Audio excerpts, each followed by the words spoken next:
My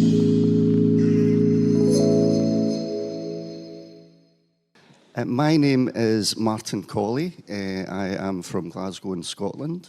I'll explain a wee bit more about what I do in a moment.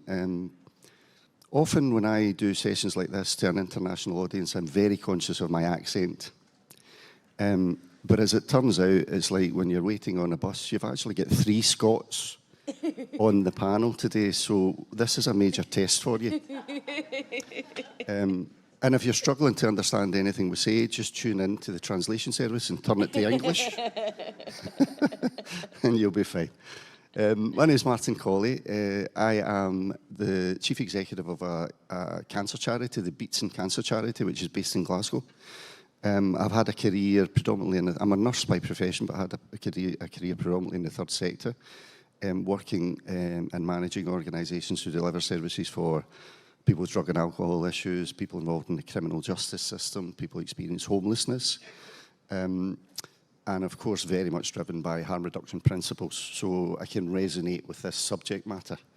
The subject matter for this session is actually who has skin in the game, who's got a stake in the game here, and perhaps maybe exploring in a wee bit more detail what that means for each stakeholder. What are the responsibilities and accountabilities that go along with that? Right through from a consumer's perspective, right through to a manufacturer's perspective, and indeed a regulator's perspective, albeit we don't have a regulator on the panel, but it's a very important aspect to think about. We'll do this in the way that generally the conference has been following. I'll ask each of my colleagues around the table here, our virtual table, to say a few words by way of introduction, share a few reflections and observations, and hopefully what that will do is stimulate some thoughts in your own minds about asking questions, and then we'll just take it as it comes. And we'll try and moderate that in a way that covers all sorts of angles that we've talked about at the beginning. So please bear with us. I'm conscious again of the lighting in this room, so it's really quite difficult to see up in that far corner if you do raise your hands. So if you want to move into the main body of the hall, please do so. That might make it a wee bit easier. But as we get to the question and answer time, just please put your hands up, say your name, maybe if you've got a question directed to any particular panel member, just let us know and we'll take it from there. Sound okay? Cool. So let me introduce my panel then. To my far left, we've got Chris Russell, psychologist and director of the Russell Burnett Research Consultancy, and a fellow Scot. And as we were chatting last night, I discovered that he actually lives right on the bonny banks of beautiful Loch Lomond. It is one of the most stunning places. Next to Chris is Moira Gilchrist. Moira also from Scotland, from the east of the country actually, Moira from PMI. And we've actually just been talking before we kicked off about how strange it feels back home, but because the weather has been so good for the last 3 weeks, and you don't often get sunny weather back in Scotland, so it's been most enjoyable. To my right, we've got Fiona Patten, who's half Scottish. Half Scottish. Oh, well, there we go. You're getting I'm sorry.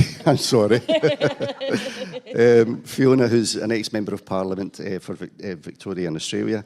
And to my far right, we've got Samrat Chowdhery, a journalist and consumer advocate, who'll give us very much a consumer perspective on the state of play as we stand. So, the subject matter, who's got a stake in the game? What's that stake about? What are the relevant factors to consider? And what does that mean in relationship with other stakeholders who are part of this game? Chris, can I start with you? Sure. Just checking it's on, yep. Okay. So I'm going to hopefully make, over the next maybe 2 or 3 minutes, just make the case for why my field, behavioural science, behavioural research, is a key stakeholder for the future of tobacco harm reduction globally. I'd start by arguing that 10 years ago, the primary concern about e-cigarettes and other non-combustible tobacco and nicotine products, the primary concern among regulators and health authorities was what's in these products, what are the toxicological risks to individuals from using these products, and the world was very precautionary. We just don't know. They've not been around long enough, used by enough people, or tested sufficiently, so that was the regulators' concern. I would argue that for the past several years, and I would say for the next 10 years, regulators' primary concern about non-combustible tobacco and nicotine products will be about the risks to the wider population, the whole population.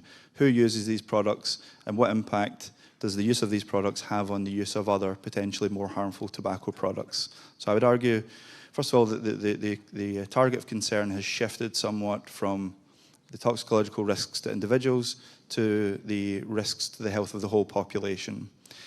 And this then presents a new challenge for the manufacturers of the products and for people working in universities and other research groups in terms of what they study. I think, obviously, there are differences between regulators globally, but regulators fundamentally are looking for two sources of evidence in relation to these products. What is their effect on smoking cessation among existing adults who smoke?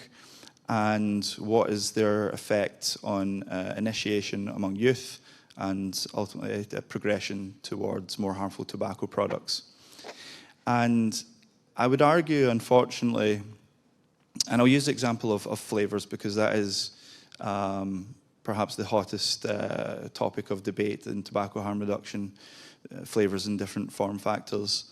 I would argue, unfortunately, I don't think behavioural research has been of the necessary quality in the past several years to adequately demonstrate the actual or potential benefits that flavoured ends, flavoured e-cigarettes, flavoured other THR products can provide to adults who smoke. And as just a single example of this, there was a systematic review published in March of this year by Alex Lieber and colleagues, Ken Warner and David Levy, authors on the paper. And they reviewed 29 studies that had assessed cigarette cessation outcomes among adult users of e-cigarettes and had reported differences in cessation outcomes between users of tobacco, menthol, and then non-tobacco, non-menthol flavours, mostly fruit flavours. And they concluded from the review of these 29 studies that the role of flavoured e-cigarettes in smoking cessation is at present inconclusive.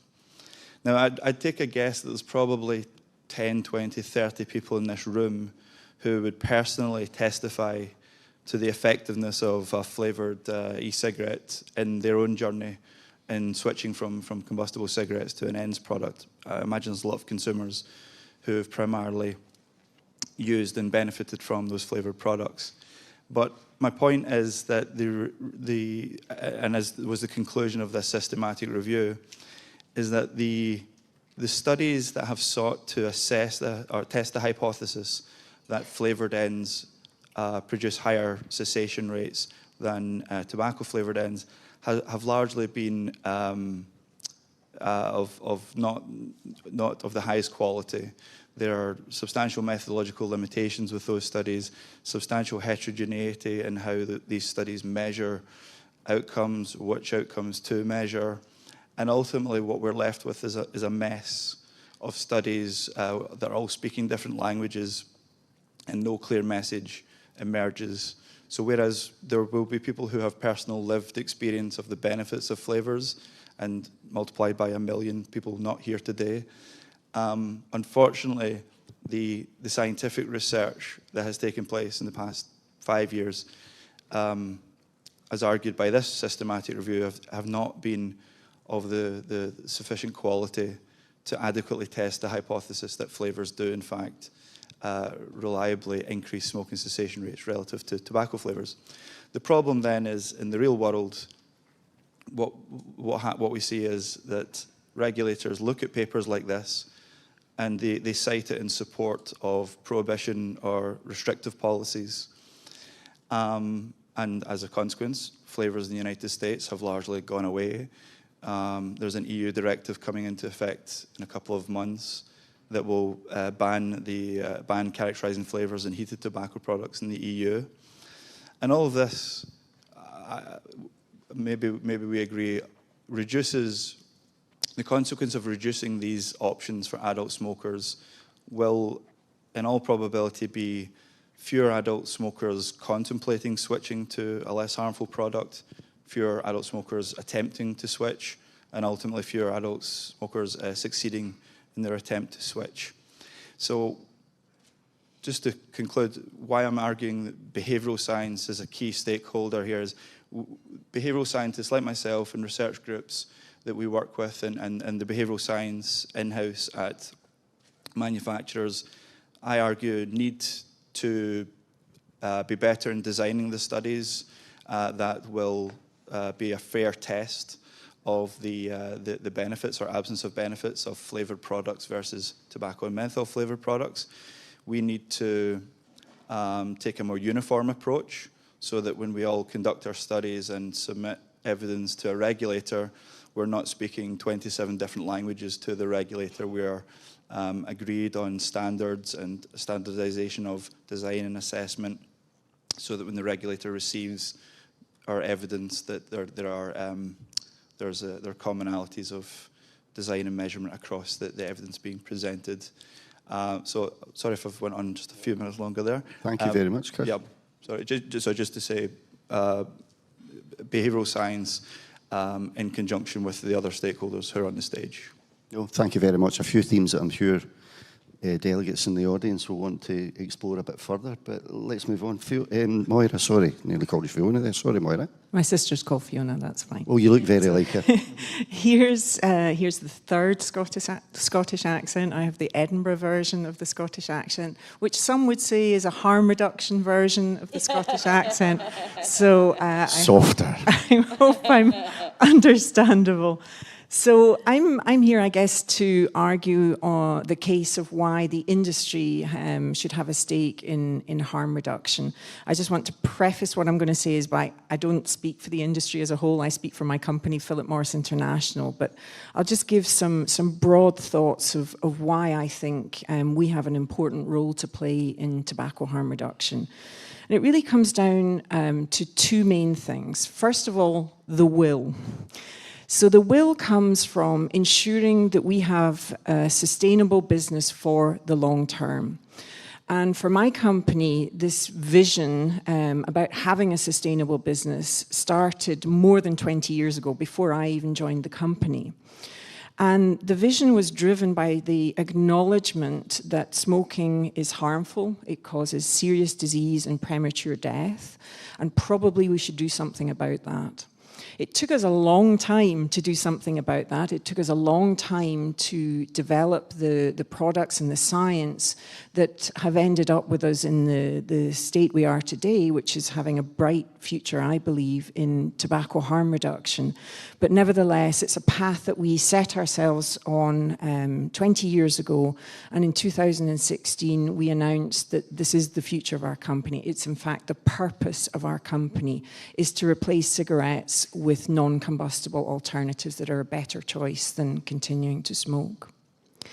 The second point of why we should have and do have a stake in tobacco harm reduction is kind of a dirty word for some people, and that's money. So the money, the investment that we have been able to make, which is $10.5 billion since 2008, have unlocked innovation, number one. So we've been able to design products, a range of different products that meet the needs of adult consumers, that deliver the aerosol that we would like to see, that is, has a much different toxicological profile than cigarette smoke.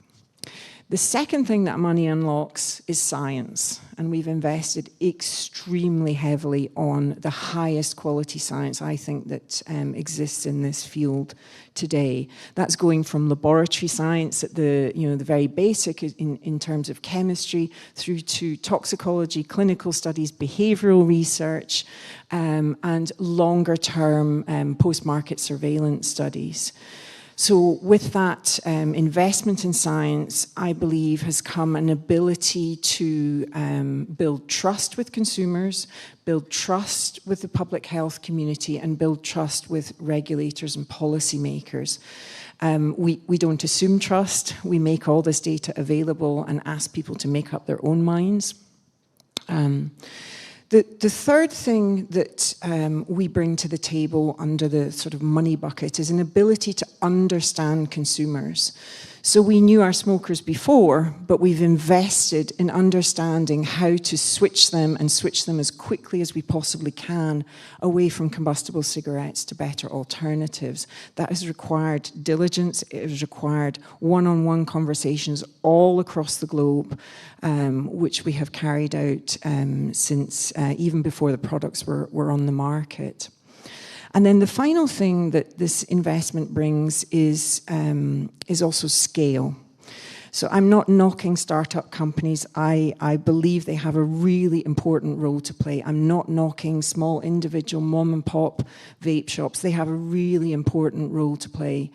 But what the industry can bring to the table is scale of distribution, scale of manufacturing, and simply getting these products out there as quickly as we possibly can to the biggest possible audience that we can in as short a time frame as possible. So that's why I believe my company has a stake at the table. We didn't kind of wait to be asked. We kind of went and did it. And I think we've gone as fast as we can. We would like to go faster, and we call on all of you to help us do that. That's my case for industry. Thank you very much. I'm sure the issue of trust, again, will be explored in a bit more depth a bit later. Why don't we just keep going, Fiona? Thank you. In thinking about where my position might be in this, and as a former member of Parliament, I have a role to continue to influence politics, and I have a role to continue to influence in these areas of harm reduction, and particularly as a harm reduction activist. So I've spent decades in this area, in establishing a supervised injecting room, in decriminalising sex work, in pushing for reforms around the decriminalisation of the use and possession of all drugs. With those campaigns, I've had allies. I've had the medical associations, the College of GPs, the harm reduction associations. But when we start to speak about tobacco harm reduction, those allies disappear, and we're standing there alone. And that's why, I think I continue to have a stake here and to continue to work. And, from what we've learned over the conference, particularly today, it is the justice issue as well here, and it's an equity issue.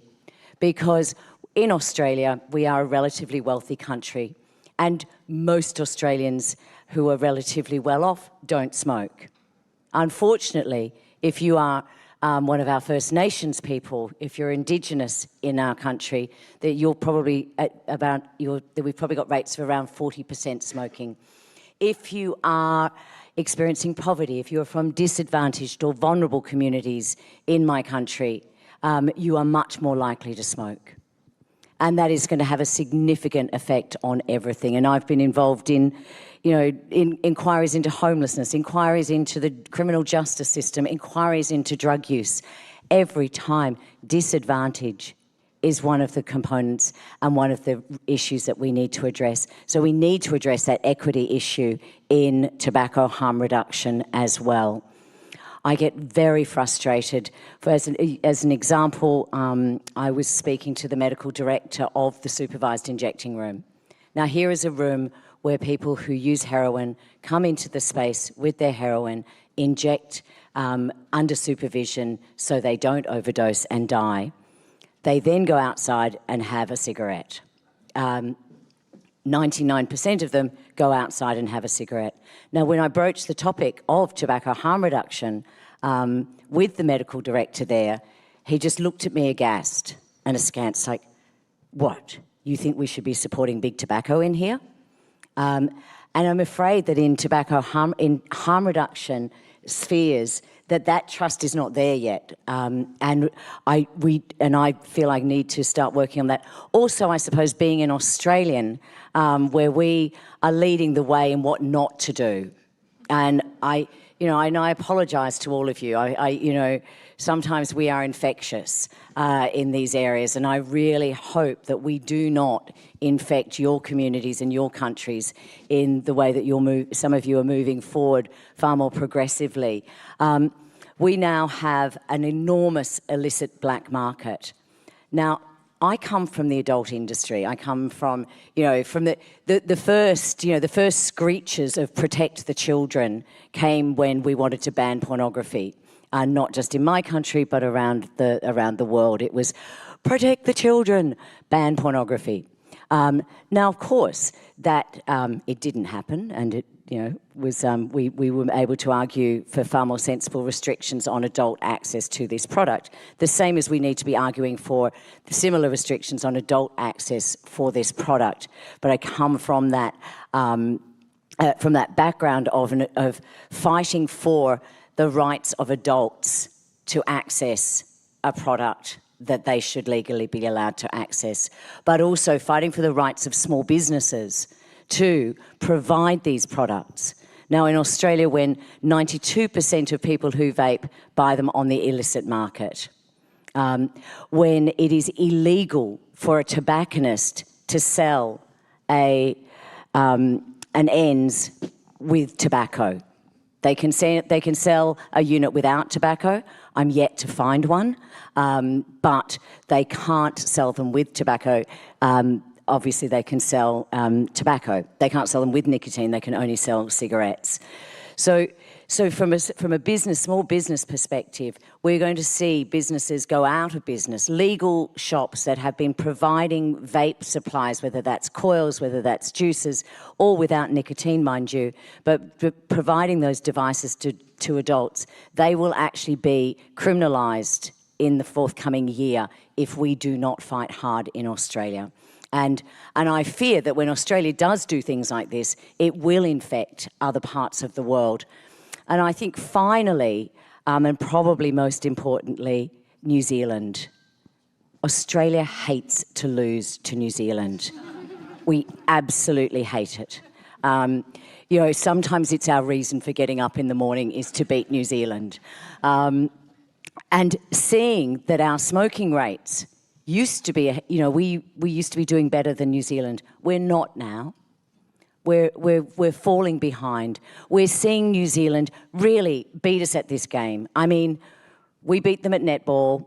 Actually, I'm not sure we did beat them at netball. But, we beat them a lot in sport. We win a lot. But right now, in tobacco harm reduction, they are leading the way. And I think that gets me out of bed in the morning. Thank you. I'm not sure if I understand that conflict between Australia and New Zealand. As a Scot living next door to England, it doesn't really resonate with me. Samrat. Hi, I'll be making the case for consumers, which I think should be self-evident. But the reality is that the space for a tobacco user, their space is shrinking. I mean, it started, I guess, when the secondary risk, and then from there on, the autonomy and the respect. And at this current state, even basically a humane treatment of consumers is also sort of something, that you have to fight for. The problem is the people who are charged to protect us and our health, tobacco control, don't see us as human beings. I mean, they're not thinking about us. If that were the case, we wouldn't have been pushed and punished to make decisions that they want us to make. There would be a more collaborative approach. Despite being 1 billion people, we don't have representation, a true, genuine representation. In fact, the groups claiming to represent, past smokers are actually AstroTurf. Where the genuine consumer is not allowed in. We are when we try to engage, Article 5.3 is thrown at us.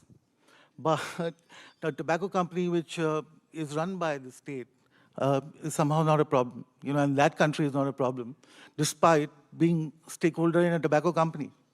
So, the system is designed against us. We don't have a voice. We, in fact, cannot even directly engage with the industry, the people who make products for us, to tell them what we would like, because that also disqualifies us. And so we are in a very, and we are also a vulnerable group, because most of us are poor. 80% of us live in a developing world where there isn't public health care to talk of. So health prevention should have been, considered really vital as a strategy. But what we have is limiting of choices, vape bans and the spreading, each country is making a decision, but every day you do hear, someone has banned, Taiwan banned, and so, in countries where these risk reduction would have really helped, we have bans, and it's surprising that in Western nations where they do have public health care, there aren't bans, but, where they could have really helped. So we are also frustrated. We don't have, no one is listening to us. People who are supposed to be on our side are not on our side. Numbers like 8 million and 1 billion are just thrown about, but there's no humanity involved in those numbers. We people like, we don't exist, we don't have rights. And also, one really well-known doctor from my country, India, was making the case that anyway, very few of them quit, so let them go, they are lost. And that's about 1 billion people you are trying to disenfranchise, and it is published in a mainstream newspaper and no one challenges it. So that is really a problem. Until we start looking at these people as human beings who are making choices, who need to be worked with, and not given directions and not, punished and pushed into corners, this problem will continue. Also, if you're using something which is among the deadliest thing that you can use over time, and if there was something safer, then it is our right to protect our health, and it is therefore also a human rights issue,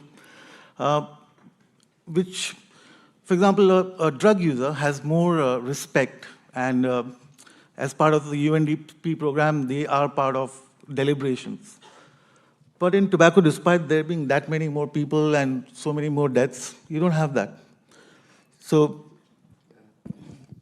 okay, thank you very much, colleagues. I think we've heard an array of different perspectives there.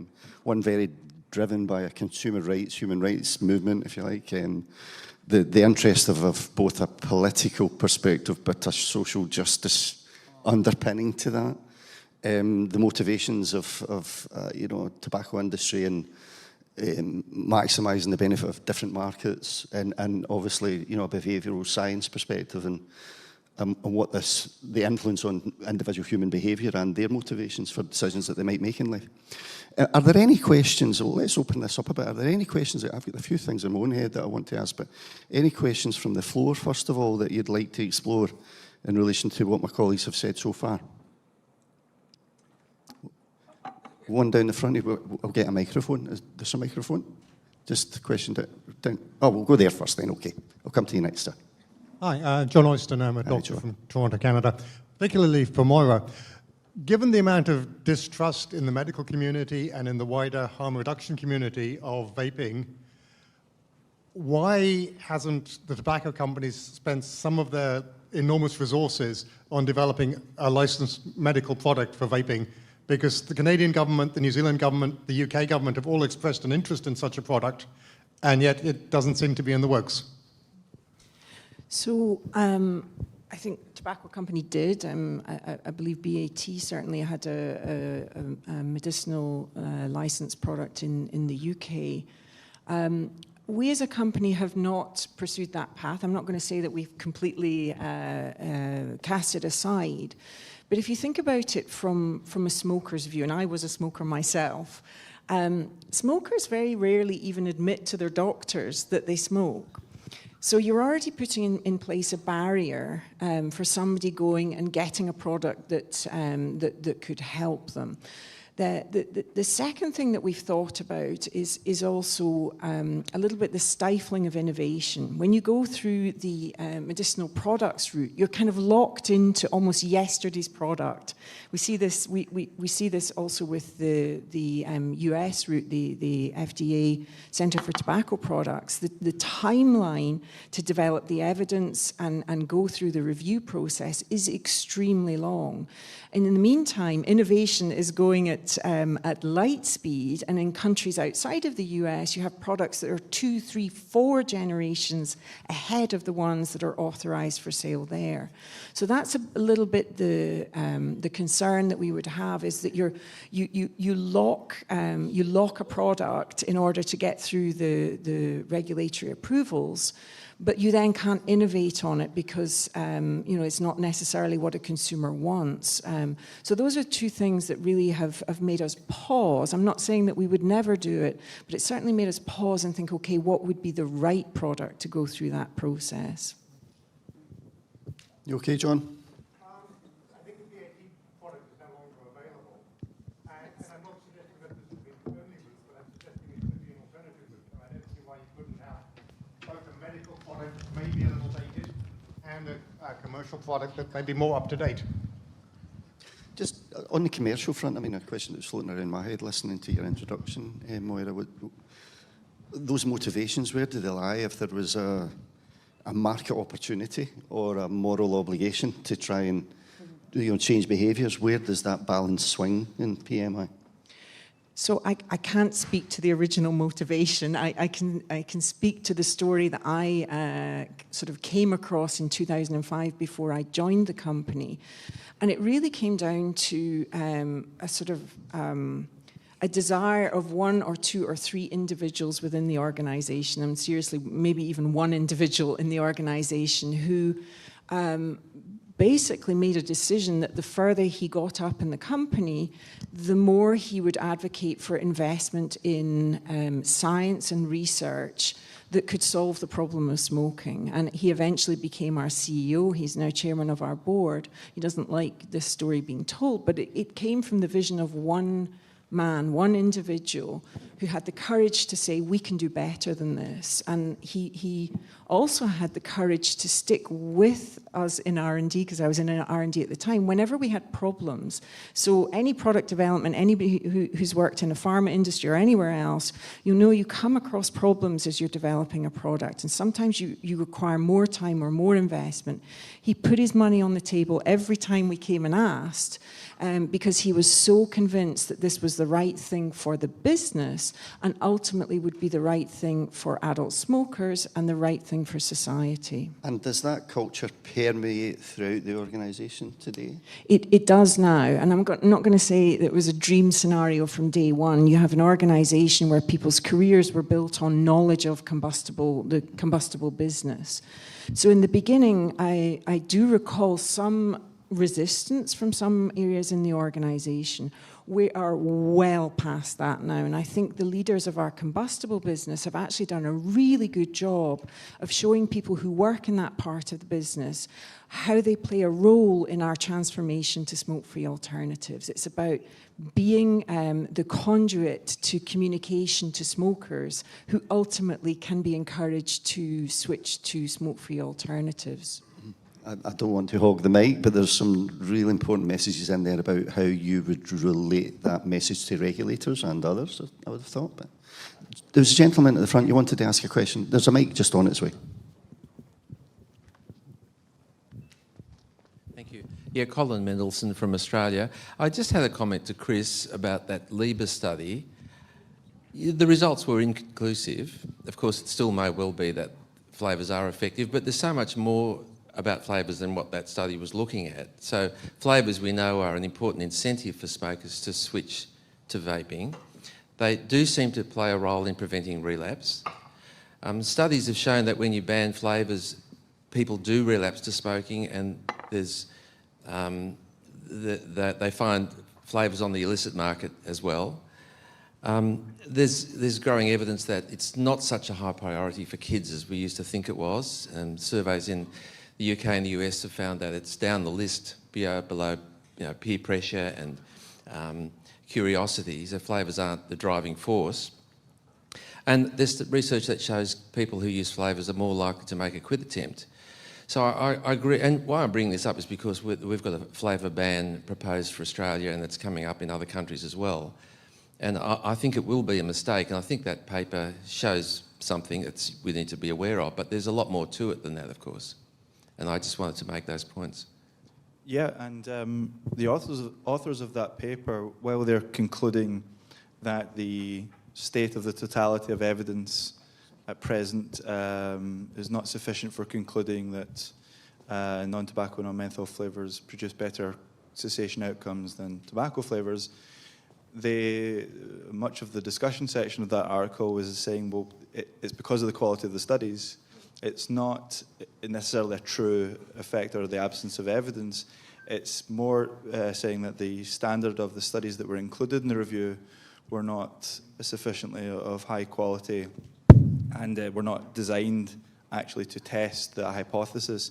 For example, it's really important if you want to really ask or test the hypothesis that flavoured products produce higher cessation outcomes than tobacco-flavoured products, you need to enrol a sample of people who actually have an intention to quit smoking.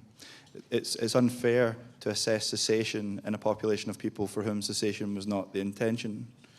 So many of these studies would include people both with and without an intention to quit smoking. And usually when you do the subgroup analysis of cessation outcomes sorry, among the people intending to quit versus not intending to quit, there you see the effect. The problem is that most of these studies will just lump everyone in together, and maybe you've got 75% of the sample with no intention to quit, and then lo and behold, 6 months later you find out that barely anyone quit. Well, yes, because that was the intention of most people at the start. So that's just one of the methodological limitations that are pointed to by the authors and by me and others in the field. But you know, the higher quality studies, as you say, do show that flavors, non-tobacco, non-menthol flavors, are more strongly associated with intentions to quit, attempts to quit, and succeeding in those attempts to quit. And that's been shown in the UK, in the US, and several European countries. My broader point is that there's so much heterogeneity in how these studies are being done that when they're all put together in a pool, no clear message is emerging, because you have high quality mixed in with medium quality and mixed in with low quality. And my argument is that people who design these studies need to be speaking to each other to decide on a uniformity of approach, agreement on best standards and so on, to more to create the conditions that will allow any positive or negative effects to emerge. But the danger is that people will say to the regulators, well, research shows that vaping flavours is no more effective than non-flavours. That's what I'm worried about. That's precisely, the conclusion of the abstract of the paper, which is unfortunately all many politicians will ever be pointed to, says there is, at present, evidence is inconclusive. Evidence of the role of flavours in cessation is inconclusive. And unfortunately, many people will not read down to the caveats and limitations of the paper. So, yes, my broad point being that paper will be used as a weapon against flavours, where it shouldn't. What the paper is advising is that higher quality studies are likely to, the higher qualities that were included in that review did reveal a superior effect of flavours, but there's not enough of them. Samrat, do you have a view at all, or do you want to make any observations just from a consumer perspective on flavour bans? About flavours? Yeah. Well, see, I mean, we do go to restaurants, we enjoy flavours. I mean, flavours are part of adult life, you know, and there has been this notion, and I don't know why it exists, that quitting should be a not pleasurable activity. You know, it should not give you any pleasure. So I think they're just against the fact that, you know, we were smoking, and when we got away with something less harmful, and that's like cheating the system, you know, somehow we should have died to prove them right. So flavors are an important, so quitting if it's not pleasurable. The reason I think why vaping took off and has, you know, had so many people doing it in such short span of time, despite so much misinformation and laws and regulations, so it's because it works for a lot of people. And you know, when I started out, for example, I wanted first the tobacco flavors because, you know, I didn't know like vaping anything, you know, I just wanted to do that. But then I realized, why would I want to, you know, when I'm trying to get away from tobacco, trying to get away from the smell and the taste, why would that be the only way that you're asking me to quit? You know, I mean, you're just setting us up for failure then. Which is not to say that, you know, kids may not find them attractive. I'm not coming into that, and that could well be true. Point is, there are a lot of things, which kids could have access to. I mean, alcohol comes in so many flavors nowadays, but no one talks about that. So when it should not be an either-or situation, because you have to find solutions for all the constituents and not pit one against the other. If we have nothing against good, effective measures to, prevent teens from taking it up, and the best of which would be to tell them honestly what is the, risk relation between these products. Because kids today are smart. They are making calls, and a lot of them, if you did a survey, would accurately tell you that, vaping is much less harmful, which again somehow doesn't sit well, and it feels like, someone did something wrong, which is accurate information that they have. And it's remarkable how, even in India, when very few people know about vaping, when they did surveys with the teens or the youth, they seem to have the correct ideas. So flavors are important. If you took flavors out of the equation, it just makes it less attractive. And I don't know why that would help anyone. Okay, let's move on a bit. John, I know you have a question here. I'll come to you shortly, Brent. And Charlie, you had a question. So we'll do John, Charlie, and then I'll get to you again, Judy. We'll go to Brent. Yeah, sorry, Martin. I'm not sure if this is going to be moving on, but I just wanted to ask an additional question in relation to this point about flavours. And I apologise, Chris, this might sound like an attack on you or behavioural science, which is not intended as at all. But it strikes me that the problem is that you're having difficulty proving in these studies what most consumers in this room would tell you. And I wonder, isn't there a bigger problem here of regulators and academia not giving proper weight to what consumers will tell you? And why is that? Do you think that's true? And why is it? And is there perhaps more of a role for a sociological or anthropological approach, and just giving more weight to what people say? Perfectly valid point. I'm a big believer in giving the regulator what they ask for, and we can argue about how clear or ambiguous different regulators are in telling the research community and manufacturers what types of data and information they need.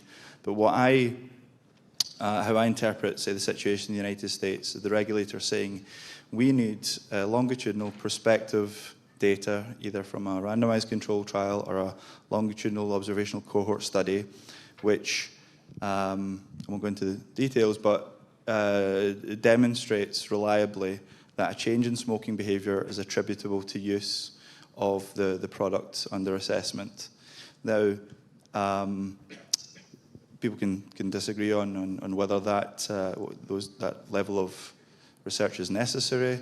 FDA is saying it is, I interpret. The problem then is that those types of study designs cost money. They take a long time to do. There's no fast answer. When people say, we want to know what's the 6-month rate of switching or cigarette reduction, you need to wait at least 6 months for something to find something out. It takes money and people and resource, and perhaps there's only a small number of companies that can afford to wait that long, to invest that amount of money.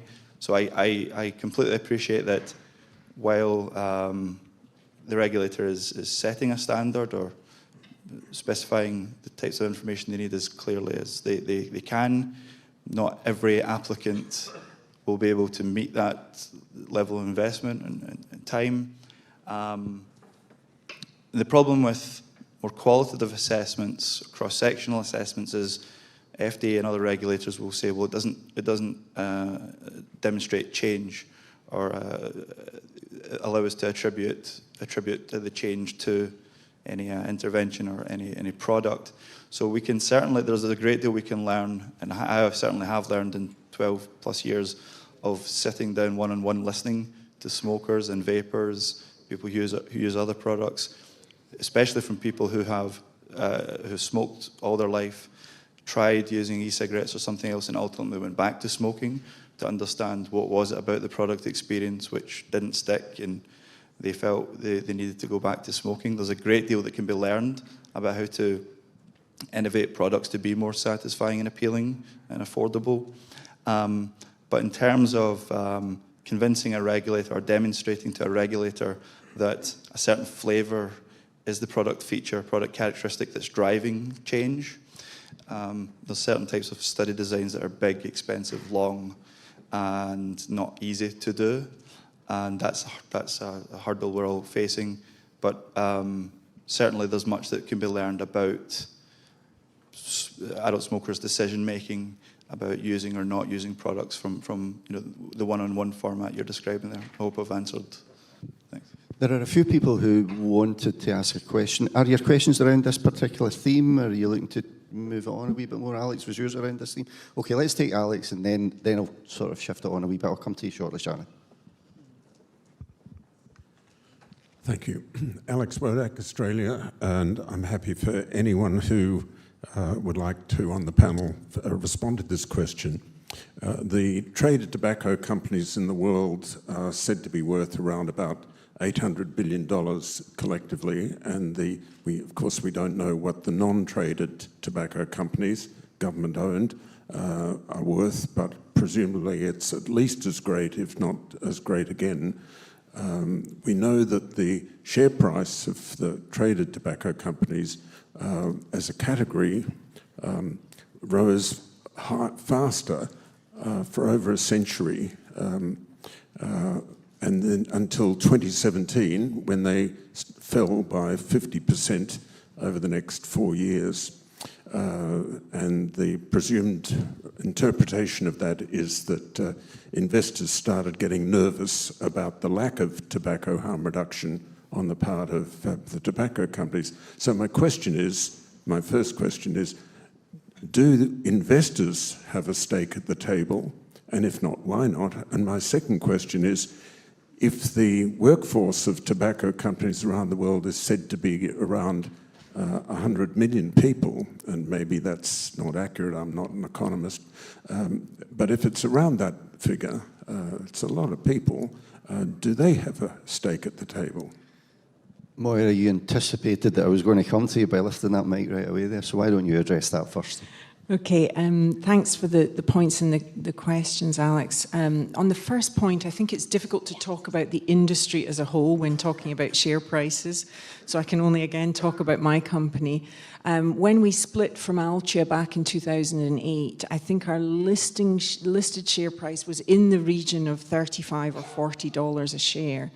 Yesterday, I think it was $95, $96 a share.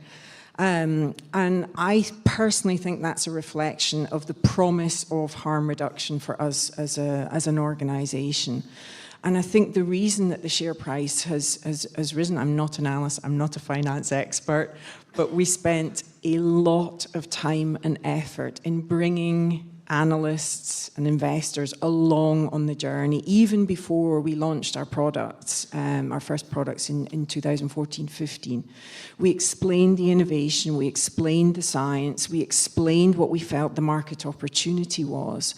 And I think that was done absolutely deliberately because, of course, they have a say. If they don't believe in what you're doing, if they believe it's too risky, then they're not going to invest, they're going to withdraw their support, and without their support, obviously, you're going to get pressure to reverse course.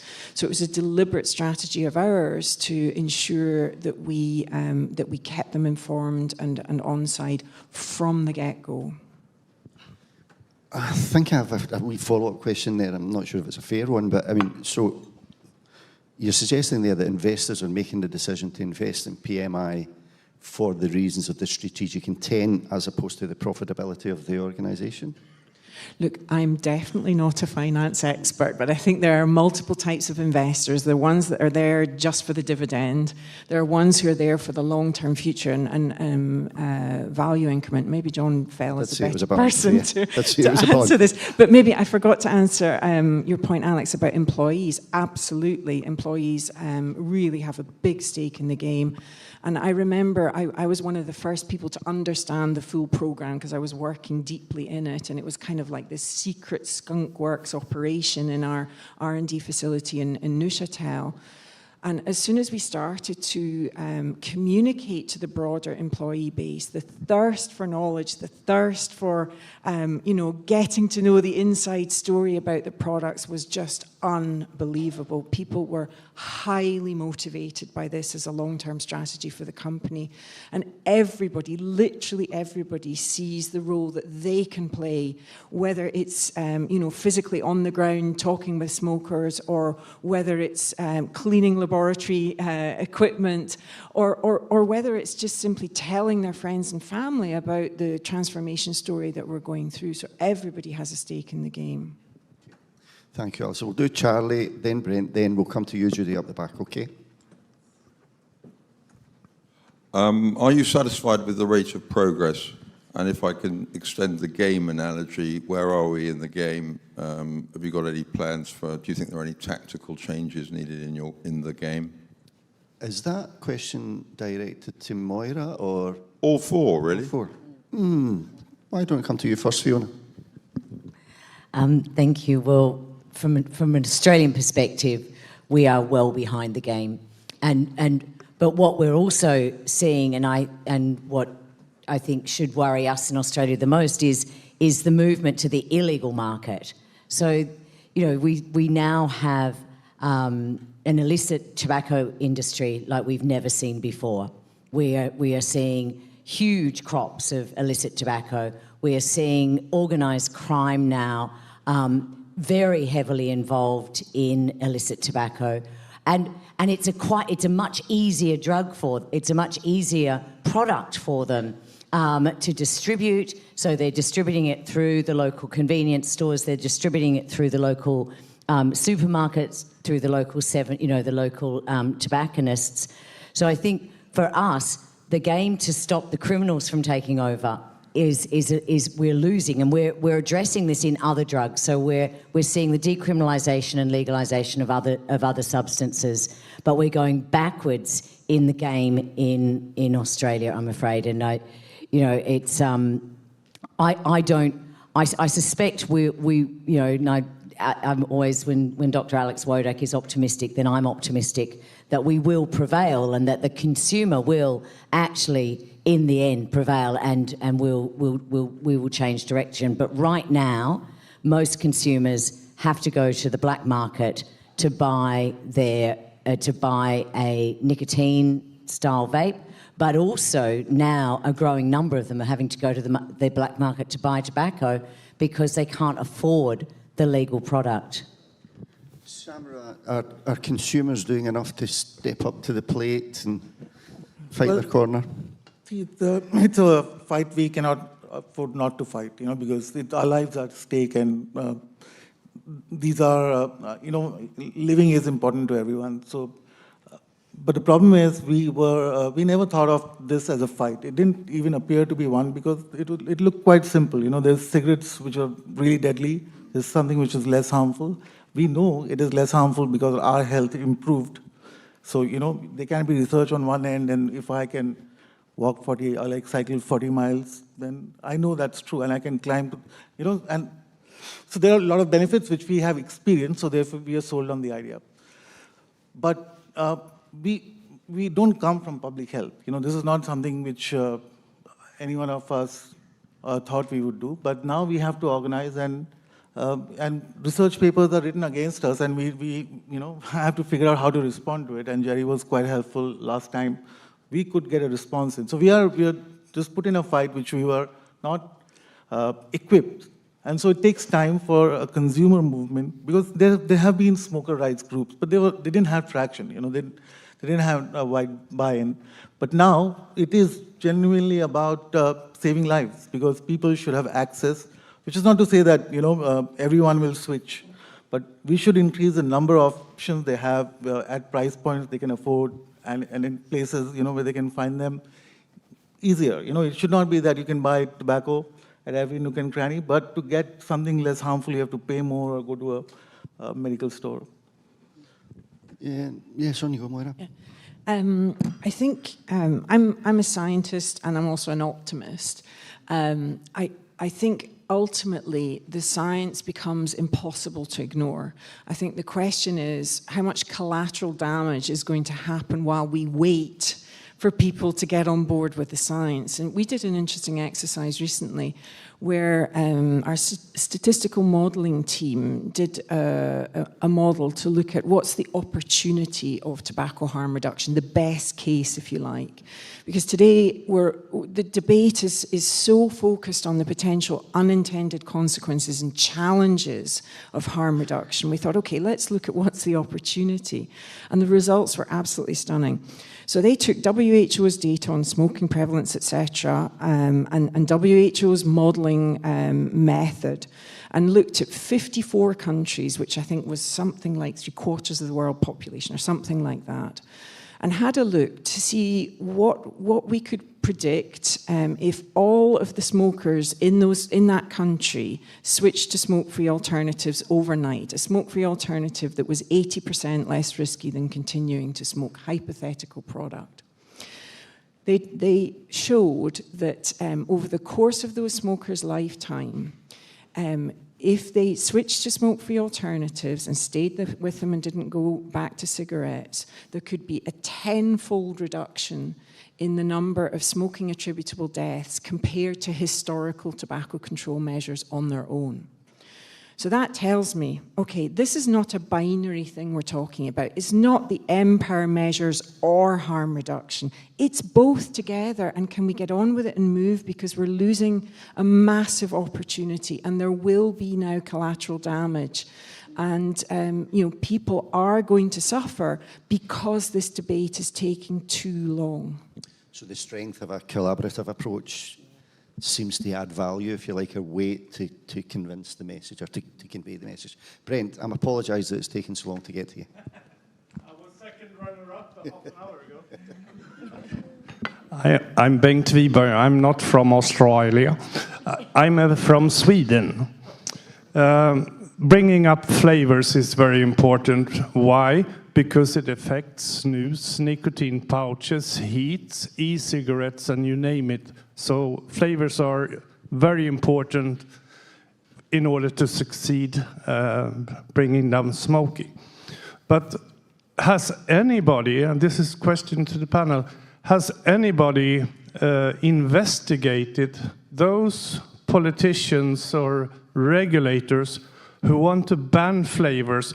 Is it banning a flavor, or is it reacting to provocative packaging?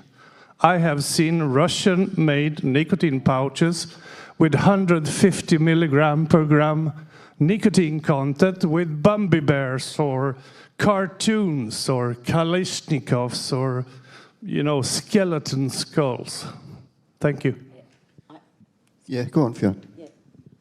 I think it's a very good point, and certainly the regulators in Australia are responding to, the unicorn hair flavoured product, the, teddy bear chocolate or those things. So there's absolutely, it's provoked by those flavours out there that seem to be addressing children, going towards children.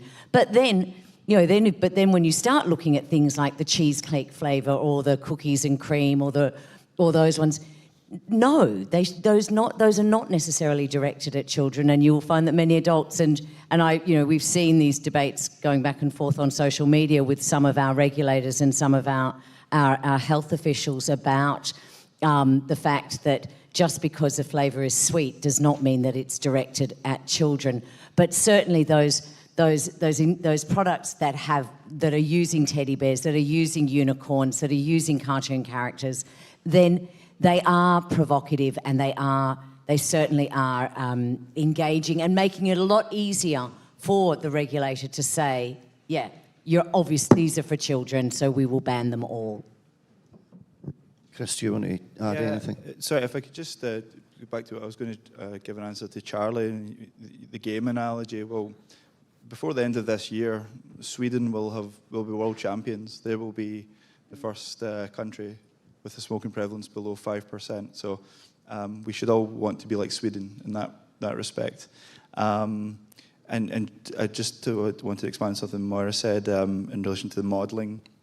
One of the best arguments I've ever heard for tobacco harm reduction as a complement to existing tobacco control was a paper in 2013 by David Mendes and Ken Warner, who estimated that if all of the Empower policy measures and interventions were implemented fully and immediately and funded without interruption through to 2030, then the best case scenario is that there would still be 523 million smokers in the world.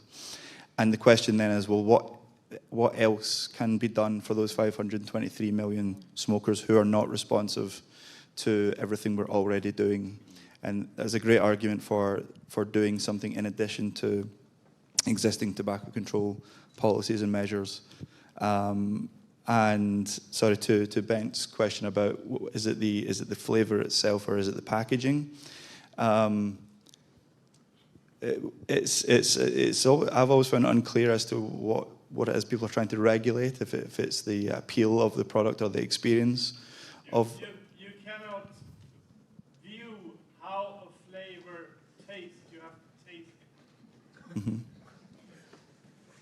Agreed. Yeah. Judy, I have kept you waiting for far too long. It's a story of my life. They don't call me the late Judy Gibson for nothing, you know. The title of this is Who Has a Stake in the Game? And I was thinking that actually the WHO, Bloomberg, Big Pharma, all these people will be represented at the forthcoming in November at COP10, and yet what stake do they have in the game? Because we who have a stake won't be there. And I was just going to ask you, probably to Moira, but I'm aware of Bloomberg's cabal and the various malign influences, and they are malign, and there's been an awful lot more. I think most people will agree that, I mean, for instance, in the UK, it's not now a drip against, you know, epidemic, children, vaping. It's become a river. I mean, we're almost drowning in it. I wonder if, it's a mad question, but the pharmaceutical industry, who do have a stake, they have a stake because they don't necessarily want tobacco harm reduction to go forward. Do you feel that they have got a malign influence behind the scenes, which we are not aware of? But you might be, Moira, because you're more in the scientific, pharmaceutical sphere, because it seems to me that people are pulling an awful lot of strings, and yeah. Look, I don't have a clear answer to that. I think you can trace money flows from all sorts of different foundations into all sorts of different organisations, but it's extremely difficult to put your finger on, okay, what's the motive and you know, what's the outcome. I think whether we all like it or not, these people have claimed a stake in the debate about harm reduction. So we do have to listen to them. We do have to understand what their point of view is. And we do have to have a response, and a response that's a rational response rather than perhaps the emotional one that we all feel in our guts. So I think that's the unfortunate situation we're in. There is not a magic answer that I can think of to turn these people and organisations around, other than science and a focus on the consumer. That's the two magic bullets, because ultimately they become really impossible to ignore. And we've seen it in regulatory debates in many countries. When the voice of the consumer is elevated, it's really hard for the Bloomberg example, for example, the Bloomberg-funded organisations to drown them out, because policymakers have to listen to their citizens. So I think that's why this forum is really important, to encourage consumer groups and consumer advocates to make sure their voices are heard, because they're so important. Yeah, sorry, Martin. I just think it's an interesting one, Judy, because it's probably, this is one of the only health issues and that our health regulators are speaking about without the consumer. You know, in every other conversation, it's, you know, nothing about us without us. And, you know, whether it's sex work law reform, it's always expected that sex workers will be at the table. If it's other forms of drug use, it's expected that the consumer, the drug user, will be at the table. And this is really quite unique, that this is the only debate where the consumer is absolutely excluded. Why do you think that might be the case, Samrat? I don't know. I think there seems to be a view that the moment you pick up a cigarette, you just, you know, you've signed away all your rights, and you are not, you shouldn't expect to be treated humanely. And of course, since you're an addict, you cannot have, you're biased because of your addiction. So therefore, you also should not comment on.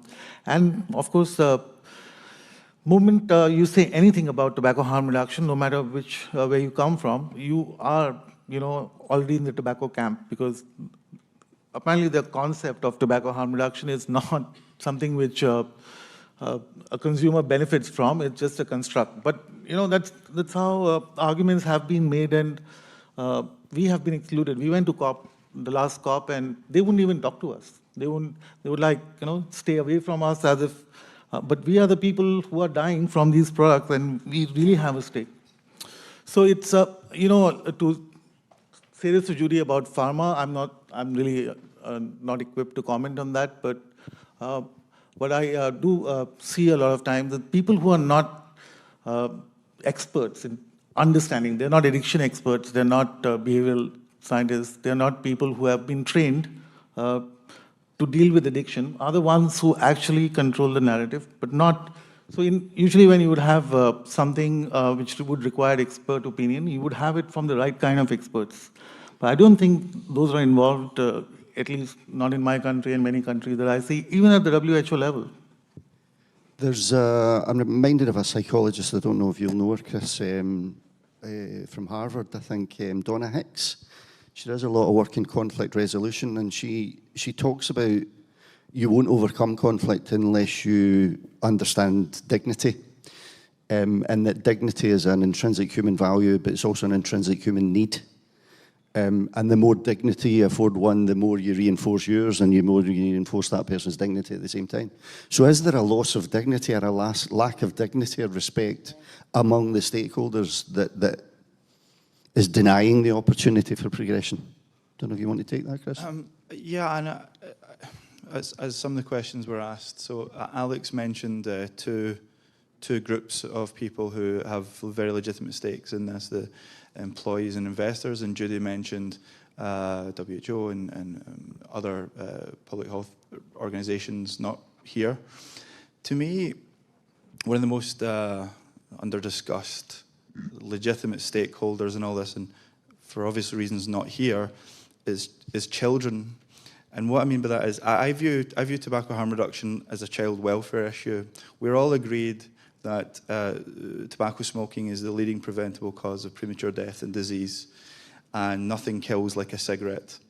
And we can also, I'm sure, agree that there's nothing more traumatic in a child's life than watching a parent or two parents suffer and die prematurely from a smoking-related disease, maybe in their 40s or their 50s, and that child has to go through life with that trauma, that pain, that lack of parental presence for the rest of their life, and it affects all of their relationships for the rest of their lives. So the way, when the subject of youth comes up, it's always obviously the negative of how do we prevent youth, but the way I think about the youth as stakeholders here is their parents are smoking, their parents are going to die earlier than nature would otherwise allow them to live. There's something we can do. There's many things we can now do, many alternatives we can offer them as a route out of smoking and that path towards premature death. So we're not only immediately helping parents who smoke to live longer, healthier, happier lives, we are helping their children and the family unit to exist together for longer. And so when there are different people of different political leanings across the globe. When we think of perhaps in America, Democrats who are more opposed to tobacco harm reduction, I find that a way of speaking about tobacco harm reduction as a child welfare issue or as a social justice issue, it's something that they can more get on board with. And so just because Alex mentioned a couple of unrepresented stakeholder groups, and so did Judy, I thought useful to mention children as being the population group who stand most to benefit from their parents being around for 20, 30 extra years. Okay, any other questions from the floor? Oh yes, sorry. Couldn't see your hand there. You're in the Bermuda Triangle, as Clive described it. Thank you. I'm Helena from China. I'm quite interested about this tobacco harmless reduction. There's some interest in my mind. I'm not specialist in either area. But think about two words. One is addiction. Another one is about nicotine. As I talk with some people during the concept, I found many people misunderstanding nicotine and the word of addiction. Because when we talk about nicotine, many people immediately think about toxic. There's some problem. And then addiction is a dangerous word. I'm addictive. But indeed, personally, I found addiction and also nicotine, both of them are neutral words, neither positive or pejorative. I was thinking about the psychology side for children. They can think about parents, they get disease or death or something, but they don't care. They still go to the grocery shop to buy the cigarette. They don't care the health because they are rebel. As soon as something is forbidden, they buy it. So the things I'm thinking about, why we don't have the right education to the current smokers and for the future generation, the right education means that, okay, nicotine is something like any chemical element, like sugar, coffee, or something. It's not forbidden if you really control the dose, how to say, the rate, the risk. We can still, like we are taking the coffee, we are surviving, we are living in the right state. So why we cannot really access any nicotine, like we eat eggplant, we eat tomato, there's some nicotines. Give them right education. We're not rebel. Nicotine is not bad. I was thinking about that. Why we don't have the right media, let's say, channel to access the right information. Second thing is addiction. Anyone here is not active to anything. We're addicted to sell, to sugar, to anything. So the word addiction won't become rebel. Some people are suffering about addiction. I want to stop smoking, but I cannot. I feel guilty. Second time again, I feel guilty. I'm addictive. It's something bad. Psychology, I feel very vulnerable. If I tell them addiction is not a problem, okay, we can smoke, but like today, the vaping, whatever, any e-cigarette or heating system, we said minimize the risk for the health. We can smoke. Why we have to control ourselves to, let's say, to avoid addiction, whatever. So what I mean at the end is give them right education, give them right assessment of media communication. What is really the health of let's say, tobacco harmless? We're all here talking about tobacco harmless reduction, but any consumer understanding what means tobacco reduction. So something less in this chain is our consumer and also right media access. That's what I want to say. I'm not specialist in any field. That's my feeling about the consumer. Yeah, I think that was more of a statement than a question. But I mean, what resonated in my mind was the issue of stigma. Can I just make an observation on this? I mean, yes, there's the stigma, but in Australia, if you look at the other pharmaceutical nicotines, which are the gums and the patches, they're available to 12-year-olds. And there's never, ever been a question. And in fact, I've looked at a packet of nicotine gum the other week, and it says not recommended for under 12. But as far as I'm aware, there's actually no restrictions on the sale of the product in Australia. So we've never had this fear and, loathing around nicotine. when it was in gum form. It's now only when it's now in the vaping form. Someone asked a question online: has nicotine gum or lozenges, do they come in tobacco flavour? Yeah. And if so, where are they? And if not, why not? I mean, so clearly the nicotine intake, if you like, is the key thing. Can we get back to the issue of stigma? I think if I was interpreting what you were saying properly, you know, addiction and toxicity, and you know, these are emotive words and convey a degree of stigma. Samrat, is that an issue that you think has inhibited progress, the stigma around vaping because of its perceived association with smoking? Sorry, I didn't... People feeling as though they're stigmatized because they vape because of the association with smoking. Sure, I mean, you know, smoking has been enough stigmatized. There was a Philippine law which came out which actually demarcated the rights of vapers, delineated from those of smokers. So vapers would not be forced into smoking rooms and they would have their own space. As people who have transitioned out of smoking, we would like to keep it that way, and which is not to say that, you know, once you quit something, then you develop like a visceral hatred for everyone else who does it. I mean, there are people who do that, but generally, you know, we are supportive of the right of smokers to try something which is less harmful with the correct information. So I think it's important to also communicate accurately, even if, and I don't see there's the reason for miscommunicating and with the justification, no, but we're trying to achieve a noble thing, and if a small lie in that direction, or we, you know, inflate the risks of vaping intentionally, knowing that it's not true, because we want, you know, a certain end result. I don't think that's ever a good strategy, because then what happens is you're losing the trust of the people, which, you know, and then they're not going to listen to you, or they'll know that, okay, you know, because it's also the internet age, you can find facts, you know, you can't really hide the fact that vaping is less harmful, though WHO would still double down and keep, I mean, they use language tricks, you know, it's not, I mean, they wouldn't say it, but we know what's being trying to be, what they're trying to do. I think it's actually, sorry. In Australia, I'm starting to sense that it's almost more deviant to vape than it is to smoke. And certainly I've noticed that around Parliament, that members of Parliament that vape do it much more surreptitiously. They'll all go outside for a cigarette, and that's actually seen as social. It's seen as poor you're addicted to smoking. But if you move to a vape, then there is something seen as subversive and deviant still around vaping in Australia, and it's new. It wasn't like this probably 12, 18 months ago. That blows my mind. I've been thinking about this idea of stigmatization a lot recently since we joined forces with Swedish Match.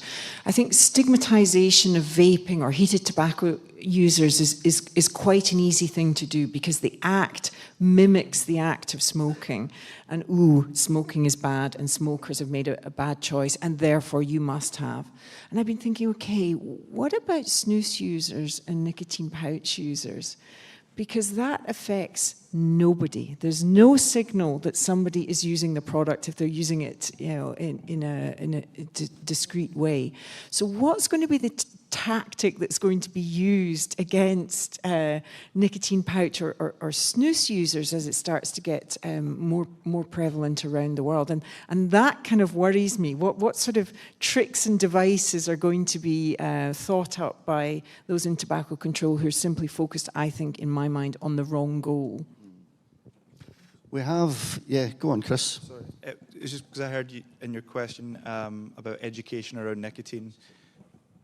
Education around nicotine. And so nicotine has a historical problem in that it's always been conflated with smoke. For 100 years, smoke and nicotine in the eyes or the minds of smokers, even physicians, are one and the same thing. And as a consequence, we have very high rates of misperceptions among both physicians, smokers, and the general population about nicotine as a constituent of smoke that causes cancer. Unacceptably high rates of misperceptions, and that has been a misperception that has deterred a lot of adult smokers from even contemplating switching from smoking to vaping. So to the question of education, I have to commend organisations like the National Centre for Smoking Cessation Training in the UK, whose part of their job is to communicate to smokers who come to National Health Services about what is vaping, how is it different from smoking, and because one of the key concerns or questions that smokers have is, am I not just trading one dependence for another, or one addiction for another?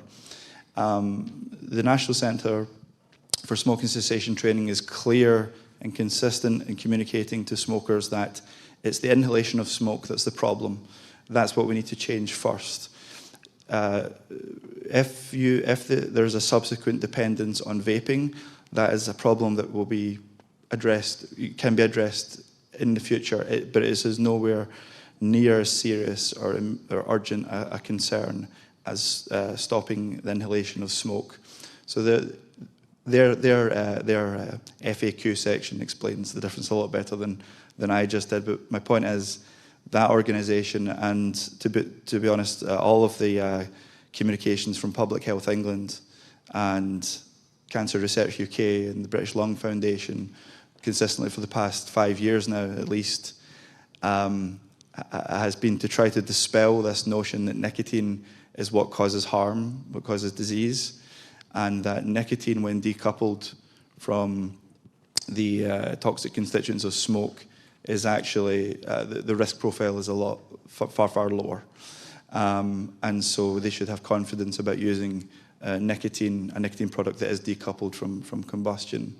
And I'm sure that these types of education efforts are taking place in many countries in the world. To me, the UK, from what I've seen, is leading the way on communicating to smokers through National Health Services, hospitals and clinics, explaining in basic English what is the difference between a cigarette and a vape, and what are the implications for health in the future attributable to those differences. So it can be done, and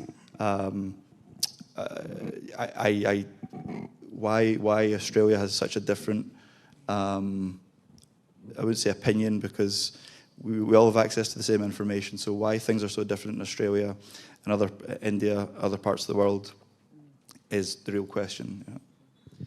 I'm very conscious of our time, ladies and gentlemen. We're fast approaching the end of our allocated slot. I'm going to ask our panellists just to put them into any final concluding remarks that you might want to make.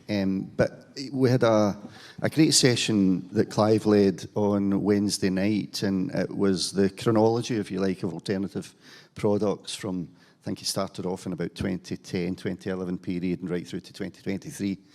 And the thought that crossed my mind during that session was that life is best understood backwards, but it's just a pity you've got to live it forwards, you know.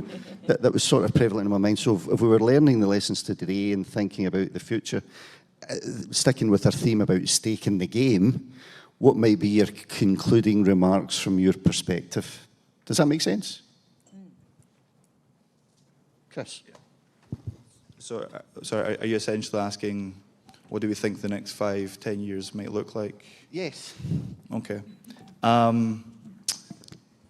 It's not a bold or brave prediction to say that jurisdictions that implement more prohibitive or restrictive policies on smoke-free products in general, and then certain characteristics of those products like flavours, nicotine strengths, the more prohibitive, the more restrictive the portfolio of alternative options that are available to adult smokers.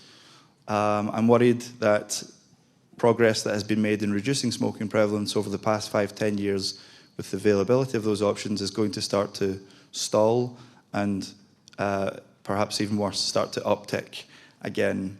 And it would be, no one here would take any pleasure in saying told you so, because we're talking about people and quality of life and duration of life, and the real people are going to suffer as a consequence of those prohibitions and restrictions, is my prediction. And I would, at the other side of the coin, predict that jurisdictions that maintain and even expand adult smokers' options to a range of satisfying and appealing smoke-free alternatives will continue to see their adult smoking rates plummet. speaking from a biased perspective, I hope the UK continues to be a bright, shining example of resisting precautionary knee-jerk policy and continues to be driven by the excellent science that's coming out of UCL, King's College, multiple universities and organisations across the UK, the Cochrane Group. So I predict that the more permissive governments will continue to see smoking rates decline. Unfortunately, I shudder to think what Australia is going to look like in the next year or two, what the US might look like as more options are cleared from shelves. And I hope, well, as Moira said, science and data will ultimately come to be of such a weight that hopefully no government can deny it. And I just hope that things don't have to get too bad or go too much in the wrong direction for governments to acknowledge the huge contribution that THR products can make to driving down smoking that may not otherwise be achieved. You have a mic, Samrat, so I might as well come to you next.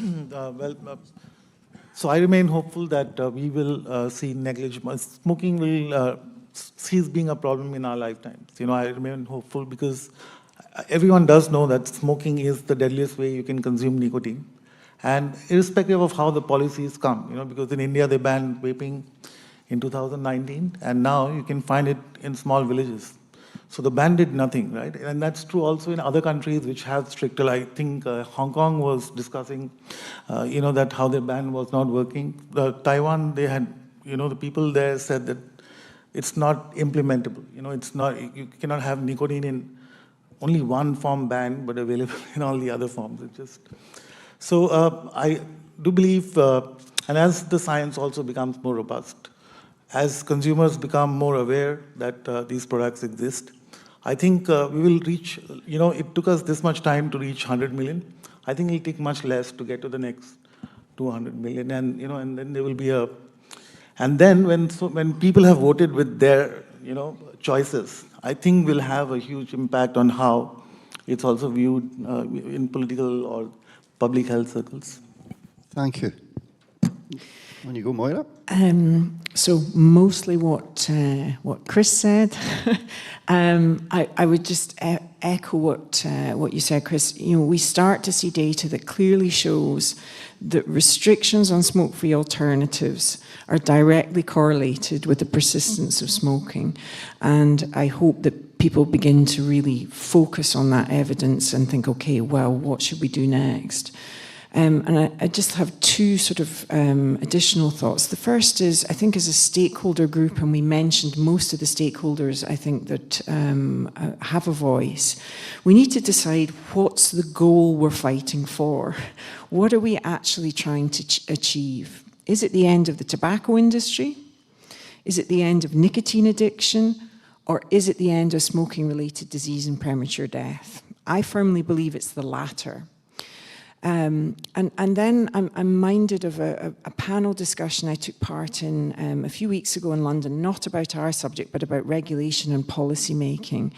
And a former MP said, and this stuck with me, the best stakeholder in her view is a stakeholder who realizes they're not the only stakeholder. So we all need to understand each other's point of view, whether we like it or not. Get to know it, get to understand it, and get very, very good at arguing our point to achieve the right goal. Yeah, great concluding remark.